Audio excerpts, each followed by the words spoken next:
Morning, boys and girls. Time once again for story time with Uncle Steve. That's right, story time, our most favoriteest time of day. Today we're going to be reading the first chapter of Night of the Living Dead by Steve Moore and Michael Gallowglass. Now, folks, if you want to read the entire story, it only costs 99 cents and you can download it.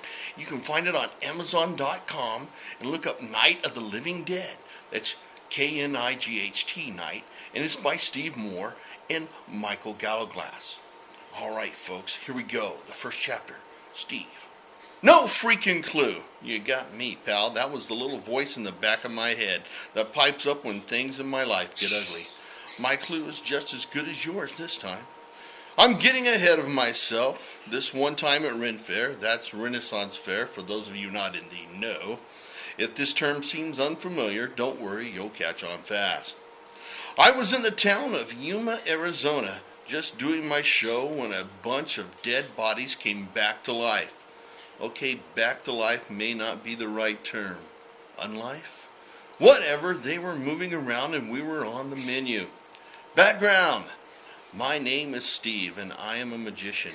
Sadly, not the cool D&D kind of magician. No fireballs, lightning bolts, or turning people into other stuff for me. No, I am more of a David Blaine on a budget kind of magician. I am one half of the comedy magic duo of Myth and Magic, and my best friend and performing partner, Patrick Snipe Ruley, is the other half. It was a Saturday afternoon and Snipe and I were on stage doing our 3:45 show. Pennants were flying, merchants were hawking, patrons were gawking at all the pavilions and strangely dressed folk. The show was running smoothly. We've got our timing down to clockwork precision. One of us could lose a nut, and it wouldn't affect the flow. But mindless and dead with the munchies charging the stage, well, that's another thing entirely. So this guy came shambling through a nearby burlap fence. At first, I ignored him, thinking no more than, wow, his makeup job is really great. Then he proceeded to climb up on the stage. True, the Myth and Magic Show is an audience participation event, and we occasionally bring people up on the stage, but not while I'm rummaging through a box of circus ammo cookies. It's part of the show. YouTube it. Now I know what you're probably thinking. Hello, walking corpse. Didn't you notice before he started crawling up on the stage? Well, the truth is, at Renaissance fairs, we get a whole lot of people who dress up and not always in the correct frame or theme. We call them patrons. Well, I've seen Cylons, the original silver kind, Klingons, Wookiees, fairies, and ogres at fair. So a zombie, although not a popular choice, was not all that surprising. So we tried to ignore it. Well, as Mr. Shambles struggled to get up on our stage, I just kept getting louder and more animated in an effort to keep the audience focused on our show. It was to no avail, though, because the second Mr. Shambles was fully on stage, it stretched out its arms and began to moan.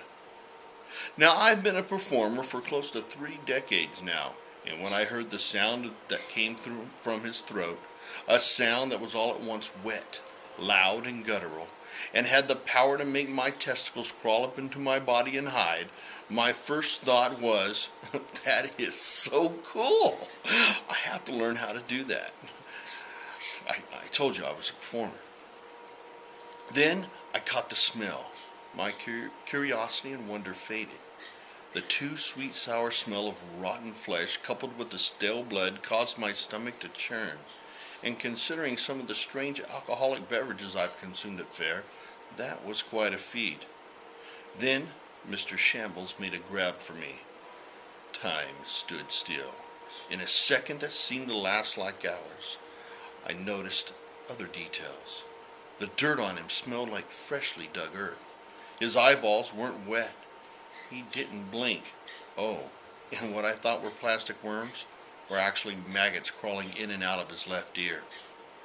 A real, not anywhere near resembling real life, zombie, the walking freaking dead, was trying to eat me.